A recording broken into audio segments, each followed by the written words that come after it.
আসসালামু আলাইকুম। এটিএন বাংলা সংবাদে আপনাদের সবাইকে স্বাগত জানাচ্ছি। আমি ফিরোজ তোহা। শুরুতেই বিআরবি কেবলস সংবাদ শিরোনাম। ভারত থেকে দেশে পৌঁছেছে করোনা ভ্যাকসিনের 50 লাখ ডোজ। সারা দেশে পাঠানোর আগে টিকা পরীক্ষা হবে সরকারি ল্যাবে।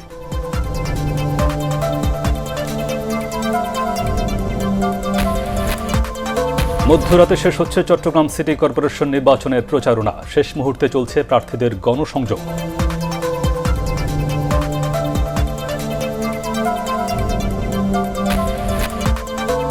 মাসে 1.5 কোটি টাকা চাঁদা তোলার অভিযোগ জামালপুরে অটোবাইক শ্রমিক কল্যাণ সোসাইটির বিরুদ্ধে।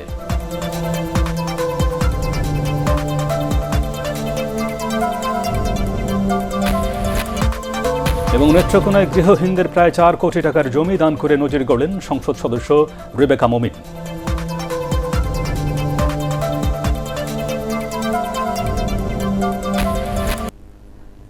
শুনছিলেন বিআরবি কেবলস সংবাদ শিরোনাম। এবারে বিস্তারিত। ভারত থেকে দেশে এসেছে করোনা ভ্যাকসিনের 50 লাখ ডোজ। সকালে এয়ার ইন্ডিয়ার একটি বিশেষ ফ্লাইটে হযরত শাহজালাল আন্তর্জাতিক বিমানবন্দরে এসে পৌঁছয় এসব ভ্যাকসিন। বেক্সিমকো ফার্মার ব্যবস্থাপনা পরিচালক নাজমুল হাসান পাপন জানান, বিমানবন্দর থেকে তা নেওয়া হচ্ছে টঙ্গীতে অবস্থিত প্রতিষ্ঠানটির ওয়্যারহাউসে। 5 দিনের মধ্যে ভ্যাকসিনের 50 লাখ ডোজ সরকারকে বুঝিয়ে দেবেন তারা। আরও জানাচ্ছেন রচনা দাস। করোনা ভাইরাসের টিকা বহনকারী এয়ার ইন্ডিয়ার বিশেষ ফ্লাইট সোমবার সকাল 11টার দিকে হযরত শাহজালাল আন্তর্জাতিক বিমানবন্দরে অবতরণ করে। বিমানবন্দর থেকে গাজীপুরের টঙ্গীতে বেক্সিমকো ফার্মার ওয়্যারহাউসে টিকা নিয়ে যাওয়ার জন্য আগে থেকেই প্রস্তুত ছিল 9টি ফ্রিজার ভ্যান। এ সময় বেক্সিমকো ফার্মার ব্যবস্থাপনা পরিচালক নাজমুল হাসান পাপন বলেন, সারা দেশে পাঠানোর আগে এই টিকার ড্রাগ টেস্টিং ল্যাবে পরীক্ষা করা হবে। যতগুলো ব্যাচের ভ্যাকসিন এসেছে সেই প্রত্যেকটা ব্যাচের স্যাম্পল আমরা ড্রাগ টেস্টিং ল্যাবরেটরিতে পাঠাবো টেস্ট করার জন্য। ওখানটায় যদি ওনারা সব ঠিক থাকে তাহলে আমাদেরকে ছাড়পত্র দিবে। ছাড়পত্র দেওয়ার সাথে সাথে আমরা সেই ভ্যাকসিনগুলা 64টা ডিস্ট্রিক্টে সরকার যে সমস্ত জায়গায় পৌঁছাতে বলেছেন প্রত্যেকটা ডিস্ট্রিক্টে গিয়ে আমরা পৌঁছে দিয়ে আসবো। তিনি আরও জানান, ড্যামেজ বা কোনো ধরনের সমস্যা থাকলে তার দায়িত্ব নেবে বেক্সিমকো। 5 দিনের মধ্যে ভ্যাকসিনের 50 লাখ ডোজ সরকারকে বুঝিয়ে দেবেন তারা। যদি ওটার ভিতরে কোনো ড্যামেজ, শর্টেজ বা কোনো রকমের সমস্যা থাকে সেইগুলা আমরা বেক্সিমকো ফার্মার নিয়ে তাদের সরকারকে রিপ্লেস করে দেবে। এটি সরকার, সেরাম ইনস্টিটিউট এবং বেক্সিমকো ফার্মাসিউটিক্যালসের ত্রিপক্ষীয় ব্যবস্থাপনায় সরকারের কেনা করোনা ভাইরাস প্রতিরোধী টিকার 3 কোটি ডোজের প্রথম চালান। বৃহস্পতিবার ভারত সরকারের দেয়া উপহারের 20 লাখ ডোজ করোনা টিকা পায় বাংলাদেশ। রচনা দাস, এটিএন বাংলা, ঢাকা। ভারত থেকে করোনার নিম্নমানের ভ্যাকসিন এনে সরকার জনগণের জীবন নিয়ে তামাশা করছে বলে মন্তব্য করেছেন বিএনপির সিনিয়র যুগ্ম মহাসচিব রুহুল কবির রিজভী। বিএনপির প্রতিষ্ঠাতা জিয়া রহমানের ছোট ছেলে আরাফাত রহমান কুকুর মৃত্যুবার্ষিকী উপলক্ষে দলটির কেন্দ্রীয় কার্যালয়ে দোয়া মাহফিলে তিনি এই মন্তব্য করেন। এর আগে ঢাকা মহানগর উত্তর স্বেচ্ছাসেবক দলের উদ্যোগে তেজগাঁও এলাকায় শীতবস্ত্র বিতরণ করেন রিজভী।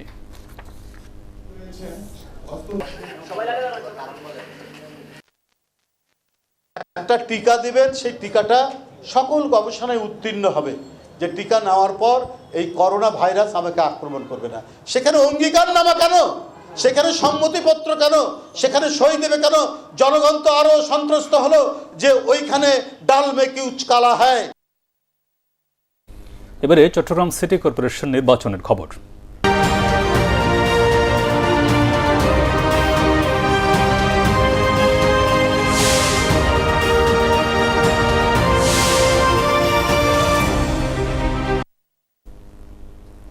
মধ্যরাতে শেষ হচ্ছে চট্টগ্রাম সিটি কর্পোরেশন নির্বাচনী প্রচারণা। শেষ মুহূর্তের গণসংযোগে ব্যস্ত মেয়র ও কাউন্সিলর প্রার্থীরা। সকালে সংবাদ সম্মেলন করে বিএনপির প্রার্থী ডাক্তার শাহাদাত হোসেন অভিযোগ করেন, 19 জানুয়ারি থেকে এই পর্যন্ত তার প্রায় 1000 নেতাকর্মীর বিরুদ্ধে 10টিরও বেশি মামলা দিয়ে 69 জনকে গ্রেফতার করা হয়েছে। অবিলম্বে তাদের মুক্তি দেয়া না হলে নির্বাচন অফিসে অবস্থান কর্মসূচি পালন করারও ঘোষণা দেন বিএনপির এই প্রার্থী। অন্যদিকে জামালখান এলাকায় আওয়ামী লীগের মেয়র প্রার্থী রেজাউল করিম চৌধুরীর জনসংযোগ করার কথা রয়েছে। এদিকে রিটার্নিং কর্মকর্তা হাসানুজ্জামান জানিয়েছেন, ফৌজদারি মামলায় অভিযুক্তদের গ্রেফতার করা হয়েছে। এর মধ্যে নিরপরাধ কেউ থাকলে তা খতিয়ে দেখা হবে। যাদেরকে গ্রেফতার করেছে তাদেরকে মুক্তির জন্য, যেহেতু উনি এখন প্রধান দায়িত্বে আছেন, যদি ছাড়া না হয় আমাদের কাউন্সিলররা সবাই ওনার এখানে অবস্থান কর্মসূচি নেবে। আমরা বলতে চাই ইমিডিয়েটলি তাদেরকে অবশ্যই ছাড়তে হবে, এই আশ্বাস ওনাকে দিতে হবে। কে কোন দলের কোন মতের আমরা সেটা কিন্তু বিবেচনা করছি না। পুরাতন কোনো মামলায় কোনো নেতাকর্মীকে হয়রানি করা যাবে না, কিন্তু এই প্রচারণাকালীন যদি কারো দ্বারা ফৌজদারি অপরাধ সংঘটিত হয়ে থাকে তাহলে অবশ্যই কিন্তু তাদেরকে পুলিশ গ্রেফতার করতে পারবে। দর্শক, এই মুহূর্তে চট্টগ্রামে আছেন আমাদের বিশেষ প্রতিনিধি একরামুল হক সাইম। সরাসরি কথা বলছি তার সাথে। সাইম, বন্দরনগরীতে শেষ মুহূর্তের প্রচারণা কেমন দেখছেন?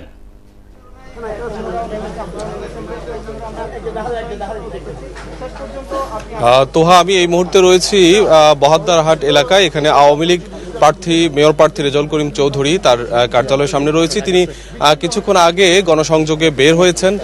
আমরা সরাসরি প্রথমে তার সাথে একটু কথা বলতে চাই। তিনি কথা বলছেন গণমাধ্যমের সাথে। সবাই তো দেখছি প্রচার প্রচারণায়, আমাদের প্রতিপক্ষ বলেন, আমরা বলি, যারা মেয়র প্রার্থী হয়েছেন অন্যান্য সবাই তো খুব সুন্দরভাবে আপনার প্রচার প্রচারণা চালাচ্ছেন।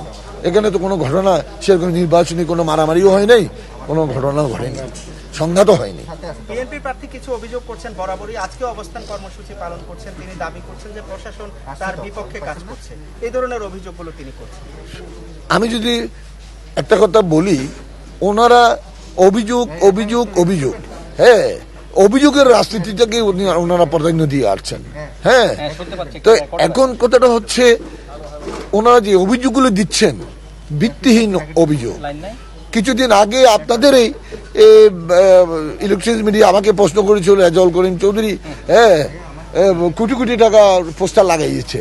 তা আমি বললাম যে উনি কি আমার অ্যাকাউন্টেন্ট হয়েছেন, কত টাকা খরচ করেছে উনি জানে। যে এগুলো বায়ুবীয় কথা, আন্তাজি কথা, বিভ্রান্তিমূলক কথা, উদ্ভট কথা বলে তৈরি করতে চায়। শেষ মুহূর্তে আপনার নির্বাচনী মাঠের কি অবস্থা? নির্বাচনী মাঠের অবস্থা ইনশাল্লাহ খুবই ভালো। চারিদিকে আমাদের নগরবাসী খুব ভালোভাবেই সাড়া দিচ্ছেন এবং তারা নৌকার প্রতীকেই ভোট দেবেন, কারণ এই নৌকায় ভোট দিয়ে তারা আজকে জননেত্রী শেখ হাসিনার নেতৃত্বে বাংলাদেশ সমগ্র পৃথিবীর উন্নয়নের রোল মডেল বলেছে। পদ্মা সেতুর মতো যে সেতুর পিলার দিতে পারবে না বলেছে, সেই পিলার জানলেন যে তিনি তার আশাবাদের কথা বললেন এবং বিএনপি যে অভিযোগ করেছে সেই অভিযোগেরও তিনি জবাব দিয়েছেন। তিনি এখন এই বহাদ্দারহাট এলাকার বিভিন্ন এলাকায় গিয়ে গণসংযোগ করবেন এবং আমরা পরবর্তীতেও আজকে এই সিটি কর্পোরেশন নির্বাচনের শেষ মুহূর্তের প্রচারণার সবশেষ খবর আপনাকে জানাবো। সাইম, আপনাকে ধন্যবাদ। বাংলাদেশ ট্রাভেল এজেন্সি নিবন্ধন ও নিয়ন্ত্রণ সংশোধন বিল 2021 জাতীয় সংসদে পাশ হয়েছে। এ সময় সংসদ নেতা প্রধানমন্ত্রী শেখ হাসিনা উপস্থিত ছিলেন। স্পিকার ডাক্তার শিরিন শারমিন চৌধুরীর সভাপতিত্বে অনুষ্ঠিত অধিবেশনে স্থায়ী কমিটির সুপারিশ করা এই বিলটি পাশের জন্য সংসদে উত্থাপন করেন বিমান ও পর্যটন প্রতিমন্ত্রী মোহাম্মদ মাহবুব আলী। ভোক্তাদের স্বার্থ রক্ষা, ভোগান্তি নিরসন ও ট্রাভেল এজেন্সির জবাবদিহিতা নিশ্চিত করতে সংশোধিত এই আইনটি কার্যকর ভূমিকা রাখবে বলে জানান তিনি। পরে রাষ্ট্রপতির ভাষণ সম্পর্কে আনা ধন্যবাদ প্রস্তাবের উপর আলোচনায় অংশ নেন সংসদ সদস্যরা। ট্রাভেল এজেন্সির যাতে একটা স্বচ্ছতা আসে, মানুষ যাতে তাদের কাছে জিম্মি না হয়, এই ধরনের আজকে এই যে অ্যামেন্ডমেন্ট আমরা নিয়ে এসেছি, এটার দণ্ডের পরিমাণও আমরা বাড়িয়েছি। তাদের কার্যক্রম একটা নিয়ন্ত্রণে রাখা প্রয়োজন গ্রাহকদের স্বার্থ রক্ষা করার জন্যই। সুতরাং তারা যদি আরেক জায়গায় আরেকটা অফিস ঠিকানা পরিবর্তন করতে চায় বা অন্য কোনো যে কোনো ব্যাপারে কর্তৃপক্ষের একটা পারমিশন নেওয়া দরকার। এটা ভোক্তাদের স্বার্থ রক্ষার প্রয়োজনীয় এটা করা হয়েছে।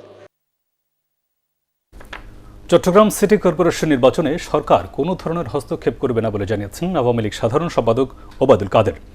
চট্টগ্রামের জনগণ যাকে খুশি তাকেই ভোট দিবে এবং অবাধ ও নিরপেক্ষ নির্বাচন অনুষ্ঠানে কমিশনকে সরকার সম্পূর্ণ সহযোগিতা দেবে বলেও জানান তিনি। রাজধানীর সরকারি বাসভবনে নিয়মিত ব্রিফিংয়ে এসব কথা বলেন আওয়ামী লীগ সাধারণ সম্পাদক। বঙ্গবন্ধু পরিবার থেকে সততা ও ত্যাগের শিক্ষা নিয়ে ক্ষমতার দাপট না দেখিয়ে নেতাকর্মীদের জনসেবা করার আহ্বান জানান তিনি। বিএনপিকে প্রতিহিংসার রাজনীতির জনক উল্লেখ করে ওবায়দুল কাদের আরও বলেন, তাদের কর্মসূচি দেখলে সরকার নয় জনগণই আতঙ্কে থাকে। চট্টগ্রাম সিটি কর্পোরেশন নির্বাচনে সরকার কোনো ধরনের হস্তক্ষেপ করবে না। চট্টগ্রামে জনগণ যাকে খুশি ভোট দেবেন। অবাধ ও নিরপেক্ষ নির্বাচন অনুষ্ঠানে স্বাধীন ও কর্তৃত্বপূর্ণ ভূমিকা পালনে নির্বাচন কমিশনকে সরকার সম্পূর্ণ সহযোগিতা দেবে। এটা আমি আওয়ামী লীগের পক্ষ থেকে আমি স্পষ্টভাবে আওয়ামী লীগ এবং সরকারের পক্ষ থেকে স্পষ্টভাবে জানিয়ে দিতে চাই। প্রতি মাসে অন্তত 1.5 কোটি টাকা চাঁদা তোলার অভিযোগ উঠেছে জামালপুরের অটোবাইক শ্রমিক কল্যাণ সোসাইটির বিরুদ্ধে। শ্রমিক কল্যাণ তহবিলের নামে বিপুল অঙ্কের চাঁদা উত্তোলন করা হলেও তাদের কল্যাণে কোনো অর্থই ব্যয় করা হয় না বলেও অভিযোগ রয়েছে। বিপুল পরিমাণ চাঁদার এই অর্থ চলে যাচ্ছে শ্রমিক কল্যাণ সোসাইটির নেতাদের পকেটে। জামালপুর থেকে লুৎফুর রহমানের রিপোর্ট, জানাচ্ছেন জাহিদুল আলম। জামালপুর পৌরসভা এলাকাসহ জেলার 7টি উপজেলায় প্রতিদিন চলে অন্তত 10,000 অটোবাইক। শহরের 6টি পয়েন্ট সহ জেলার গুরুত্বপূর্ণ কয়েকশো পয়েন্টে অটোগুলোকে শ্রমিক কল্যাণ তহবিলের নামে চাঁদা দিতে হয়। চালকদের অভিযোগ, অটো প্রতি 50 থেকে 70 টাকা করে চাঁদা দিতে হয় তাদের। টাকা না দিলে চলে মারধর, নির্যাতন ও লাঞ্ছনা। জামালপুরের রানীগঞ্জ বাজারে পৌরসভা সুপার মার্কেট থেকেই পরিচালিত হয় জেলার চাঁদাবাজির এই কার্যক্রম। বিভিন্ন পয়েন্টে আমাদের অটোর কাছ থেকে 10 টাকা করে চাঁদা নেয়। শেরপুর ব্রিজ পারে নেয় 10 টাকা করে চাঁদা নেয়, আর বিলটাও নেয় 10 টাকা করে। না দিলে গাড়ির মধ্যে ভারী মারে, নিয়ে আবার দেয় না। সারাদিনে মনে করেন যে 60 থেকে 70 টাকা জিপি আমাদের জায়গা। অটোবাইক চালকরা জানান, শ্রমিকদের কল্যাণের নামে টাকা আদায় করা হলেও শুধু নিজেদের পকেট ভারী করে চলছে সমিতির নেতাকর্মীরা। যদিও অভিযোগ অস্বীকার করেছেন অটোবাইক শ্রমিক কল্যাণ সমিতির নেতারা। সারাদিনে মনে করেন যে 1000-1200-1300 টাকা হবো তুলে আরও 20-30 দিয়ে আঙ্গুর 200 টাকা 150 টাকা ভাগে পড়ে। 6টা পয়েন্টে থেকে ওনারা 60 টাকা ওনার খরচা বেতন বাবদ নিয়ে যায়। ওনারা আমাদের শ্রমিক, আমাদের 3 টাকা আসে, 3 টাকার থেকে আমরা এই 1 টাকা অ্যাক্সিডেন্টে থানাতে গেলে আমরা দুধ পরে যাই ছাড়াই। এদিকে মোড়ে মোড়ে চাঁদাবাজি বন্ধে প্রয়োজনীয় ব্যবস্থা নেয়ার আশ্বাস দিয়েছেন জামালপুর পুলিশ সুপার। স্টেশনে তাদের নির্ধারিত, সরকার নির্ধারিত যে ফি আছে, ভাউচার দিয়ে তারপরে টাকা নিতে হবে। এটা আমার নলেজে নেই, আমি দেখি, আমি আবার সভাপতি সেক্রেটারি এদেরকে ডাকবো, দেখে কথা বলবো যে কোথা থেকে কেন কার পারমিশনে তারা এই টাকাটা নিচ্ছে। আমি 2-1 দিনের মধ্যে হিসাবের সাথে কথা বলে আমি ব্যবস্থা নিচ্ছি। চাঁদাবাজি বন্ধে দ্রুত সরকার হস্তক্ষেপ কামনা করছেন জামালপুরের অটোবাইক চালকরা। Bureau report, ATN Bangla. নেত্রকোনায় গৃহহীনদের প্রায় 4 কোটি টাকার জমি দান করে নজির গড়লেন সংসদ সদস্য রেবেকা মমিন। অসহায় ভূমিহীনদের আবাসনের ব্যবস্থা করতে তার এই উদ্যোগে উৎফুল্ল মদন মোহনগঞ্জ ও খালিয়াজুড়ি এলাকার মানুষ। নেত্রকোনা প্রতিনিধি জাহাঙ্গীর আলমের পাঠানো তথ্যচিত্রে রিপোর্ট করছেন শফিকুল ইসলাম শামীম। গৃহহীনদের বাসস্থানের জন্য নিজের প্রায় 4 কোটি টাকার 1 একর 64% জমি দান করে দৃষ্টান্ত স্থাপন করেছেন নেত্রকোনা 4 আসনের সংসদ সদস্য রেবেকা মমিন। তিনি আওয়ামী লীগের সাবেক প্রেসিডিয়াম সদস্য ও সাবেক খাদ্যমন্ত্রী প্রয়াত আব্দুল মমিনের স্ত্রী। মোহনগঞ্জ পৌর শহরে সরকারি প্রকল্প বঙ্গবন্ধু গুচ্ছগ্রাম স্থাপনের জমি না থাকায় 50টি ভূমিহীন পরিবারের বাসস্থানের জন্য এই জমি দান করেন রেবেকা মমিন। মুজিব বর্ষ ভাবলাম যে এই সময় দিলে মানে ওনার প্রতি আমার একটা ভালোবাসা সবসময় আছে এবং উনি আমাকে খুব ভালোবাসতেন। তা এই মুজিব বর্ষ উপলক্ষে আমি দিলাম জমিটা। বঙ্গবন্ধুর জন্মশতবর্ষে গুচ্ছগ্রাম স্থাপন করতে জমিদানের বিষয়টি অনন্য উদাহরণ হয়ে থাকবে বলে জানিয়েছেন স্থানীয় জনপ্রতিনিধিরা সহ এলাকাবাসী। এই যে মাননীয় সংসদ সদস্য যে কাজটি করেছেন সেটি মুজিব বর্ষ স্মরণীয় হয়ে থাকবে যুগ যুগ ধরে। বিরল ইতিহাস সৃষ্টি করেছেন, বাড়িঘর নাই তারা পাইব, আমরা তাতে খুশি। সংসদ সদস্যের ব্যক্তিগতভাবে দান করা জমিতে সরকারি প্রকল্পের ঘর নির্মাণ করে তা ভূমিহীনদের দেয়া হবে বলে জানিয়েছে জেলা প্রশাসন। তিনি ওই জায়গা সরকারকে দান করবেন, মূলত কালেক্টরের কাছে দান করবেন। কালেক্টর সরকারের নির্দেশনা অনুযায়ী, নীতিমালা অনুযায়ী যারা ভূমিহীন রয়েছে তাদেরকে প্রত্যেককে ঘর করে দেওয়ার জন্য জায়গা পরবর্তীতে বন্দোবস্ত প্রদান করবেন। সংসদ সদস্যের ইতিবাচক উদ্যোগে নতুন করে স্বপ্ন দেখতে শুরু করেছে ভূমিহীন ও গৃহহীনরা। Bureau report, ATN Bangla. শেষ হলো 2 দিনব্যাপী অ্যাঞ্জেলিকা ব্রাইডাল ওয়েডিং ফেস্টিভ্যাল। রাজধানীর একটি হোটেলে জমকালো আয়োজনের মধ্য দিয়ে সমাপনী ঘটে এই বিয়ে উৎসবের। এ সময় আগামীতেও দর্শকদের জন্য ভালো মানের অনুষ্ঠান নির্মাণের প্রতিশ্রুতি দেন এটিএন বাংলা ও এটিএন নিউজের চেয়ারম্যান ডক্টর মাহফুজুর রহমান। বিস্তারিত শারমিন রিহার রিপোর্টে। বিয়ে মানেই আনন্দ উৎসবের পরিবেশ। এই আনন্দকে আরও বাড়িয়ে দিতে দেশের সবচেয়ে বড় বিয়ে উৎসবের আয়োজন করে অ্যাঞ্জেলিকা ইভেন্ট সলিউশন। রাজধানীর লা মেরিডিয়ান হোটেলে বিয়ের সরঞ্জামের 40টি স্টল ও ব্রাইডাল ব্র্যান্ডের সমারোহ ঘটে এই উৎসবে। গ্র্যান্ড ফিনালেতে অংশ নেওয়া 8 দম্পতির মধ্যে বিজয়ী হন 3 দম্পতি। পরে বিজয়ীদের হাতে পুরস্কার তুলে দেওয়া হয়। এখানে জয়টাই মেন না, নিজেদের যে রিলেশনশিপ এটা যে সারা জীবন আমরা নিয়ে যেতে পারবো, তো তখনই আমরা নিজেদেরকে জয়ী হিসেবে দেখতে পারবো। অনুষ্ঠানে প্রধান অতিথি ছিলেন এটিএন বাংলা ও এটিএন নিউজের চেয়ারম্যান ডক্টর মাহফুজুর রহমান। এ ধরনের আয়োজনের সাথে এটিএন বাংলা আগামীতেও থাকবে বলে জানান তিনি। এটিএন বাংলার পক্ষ থেকে সবাইকে ধন্যবাদ। আমরা সবসময় চেষ্টা করি দর্শকদের কিছু না কিছু উপহার দেওয়ার জন্য। আজকের এই প্রোগ্রামটি আমরা লাইভ করার কথা ছিল, কিন্তু করতে পারলাম না বিশেষ কতগুলি কারণে। তো এই প্রোগ্রামটি আপনারা দেখতে পারবেন খুব শীঘ্রই। ভবিষ্যতে এ ধরনের অনুষ্ঠান আরো বড় পরিসরে করার কথা জানান অ্যাঞ্জেলিকার স্বত্বাধিকারী নুসরাত জাহান। আমরা এভাবে আরো সব পুরো ওয়েডিং ইন্ডাস্ট্রিটাকে একসাথে আনতে পারবো এবং অনেক বড় কিছু একসাথে করতে পারবো। ওয়েডিং ফেস্টিভ্যালের বিচারকের দায়িত্ব পালন করেন চিত্রনায়ক ফেরদৌস, চিত্রনায়িকা পূর্ণিমা, ওমেন্স ওয়ার্ল্ডের সিইও ফারনাজ আলম এবং চলচ্চিত্র পরিচালক দেবাশিস বিশ্বাস।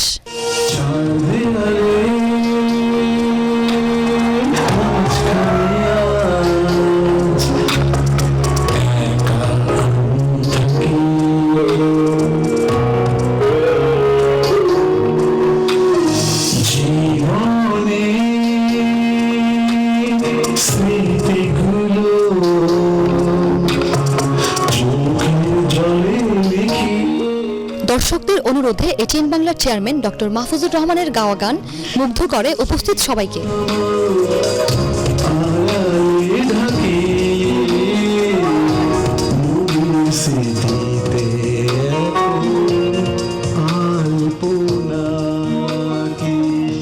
এছাড়াও জনপ্রিয় শিল্পীদের গান ও নৃত্য দর্শকদের মাতিয়ে রাখে।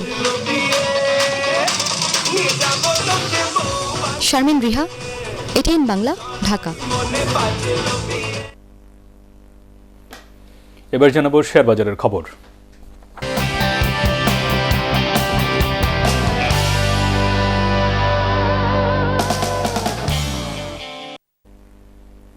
সিঙ্গার বাংলাদেশ লিমিটেডের পরিচালনা পরিষদের সভা আজ বিকেল 3:30টায় অনুষ্ঠিত হবে। সভায় কোম্পানির 31 ডিসেম্বর 2020 সমাপ্ত বছরের আর্থিক প্রতিবেদন পর্যালোচনার পর প্রকাশ করা হবে।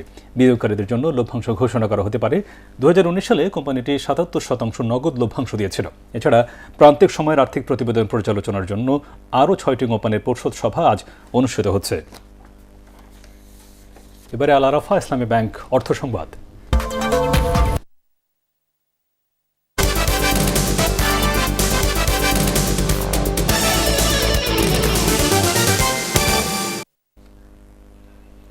জয়পুরহাটের ক্ষেতলালে অনুষ্ঠিত হয়েছে টিস্যু কালচার পদ্ধতিতে উৎপাদিত বীজ আলুর মাঠ দিবস। বেসরকারি একটি প্রতিষ্ঠানের আয়োজনে মাঠ দিবসের অনুষ্ঠানে বক্তব্য রাখেন জেলা কৃষি সম্প্রসারণ অধিদপ্তরের অতিরিক্ত উপপরিচালক আব্দুল্লাহ আল মামুন ও উপজেলা কৃষি কর্মকর্তা জাহিদুর রহমান। এ সময় নিরাপদ আলু উৎপাদনে কৃষকদের বিভিন্ন পরামর্শ দেওয়া হয়। আবহাওয়া অনুকূলে থাকায় এবং কোনো রকম রোগবালাই দেখা না দেয় এবার আলুর বাম্পার ফলনের আশা করছে জেলা কৃষি বিভাগ। এবার আন্তর্জাতিক সংবাদ।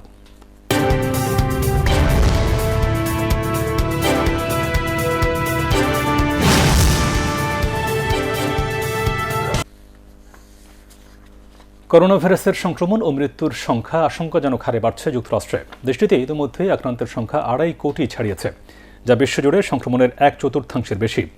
জন হপকিন্স বিশ্ববিদ্যালয়ের তথ্য অনুযায়ী যুক্তরাষ্ট্রে এ পর্যন্ত কোভিড-19 আক্রান্তের সংখ্যা 2,51,50,000-এরও বেশি। মারা গেছেন 4,19,209 জন। পরের অবস্থানে রয়েছে ভারত। দেশটিতে করোনায় আক্রান্ত হয়েছেন 1,06,68,000, মৃত্যু 1,53,503 জন। সংক্রমণের দিক থেকে তৃতীয় অবস্থানে রয়েছে ব্রাজিল। সেখানে শনাক্ত রোগীর সংখ্যা 88,44,600 জন, মৃত্যু ছাড়িয়েছে 2,17,000।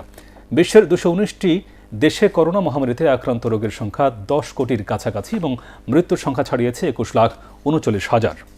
এবারে সন্ধানী লাইফ ইন্স্যুরেন্স কোম্পানি লিমিটেড বাণিজ্য সংবাদ।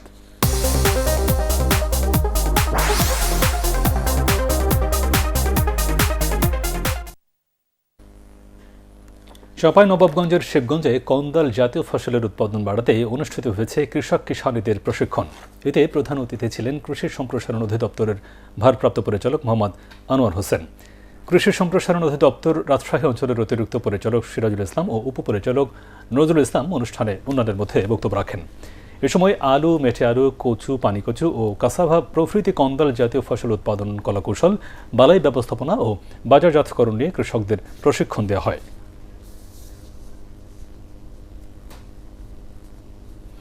এবারে পার্টেক্স খেলার খবর।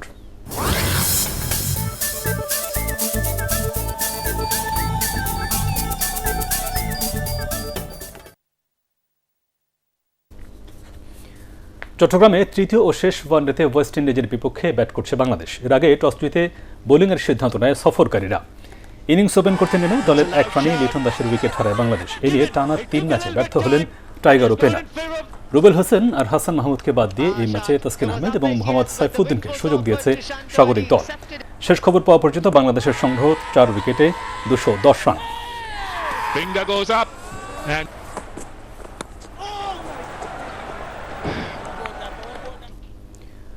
লিভারপুলকে বিদায় করে এফএ কাপের পঞ্চম রাউন্ডে উঠেছে ম্যানচেস্টার ইউনাইটেড। রোমাঞ্চকর ম্যাচে 3-2 গোলে জয় পেয়েছে ওলে গানার সোলশায়ারের দল। প্রতিপক্ষের মাঠ ওল্ড ট্রাফোর্ডে মোহাম্মদ সালাহ 18 মিনিটে এগিয়ে নেয় ইয়ার্গন ক্লপের দলকে। 8 মিনিটের ব্যবধানে সেই গোল শোধ দিয়ে রেড ডেভিলদের সমতায় ফেরান মাসুম গ্রিনউড। এরপর দ্বিতীয়ার্ধের শুরুতে ম্যানচেস্টার ইউনাইটেড এগিয়ে যায় মার্কাস রাশফোর্ডের গোলে। 10 মিনিটের ব্যবধানে মোহাম্মদ সালাহ সেই গোল শোধ দিয়ে অলরেডদের সমতায় ফেরায়। এরপর 78 মিনিটে প্রতিপক্ষের জালে বল পাঠিয়ে ব্রুনো ফার্নান্দেজ জয় এনে দেন ম্যানচেস্টার ইউনাইটেডকে। শেষ করার আগে বিআরবি কেবল সংবাদ শিরোনামগুলো আরও একবার।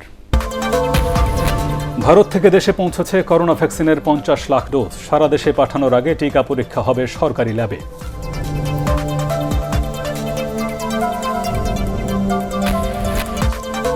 মধ্যরাতে শেষ হচ্ছে চট্টগ্রাম সিটি কর্পোরেশন নির্বাচনের প্রচারণা। শেষ মুহূর্তে চলছে প্রার্থীদের গণসংযোগ।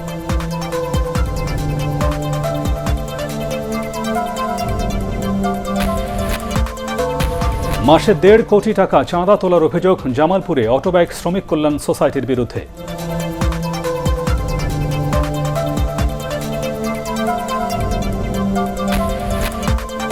এবং নেত্রকোনায় গৃহহীনদের প্রায় 4 কোটি টাকার জমি দান করে নজির গড়লেন সংসদ সদস্য রেবেকা মোমিন।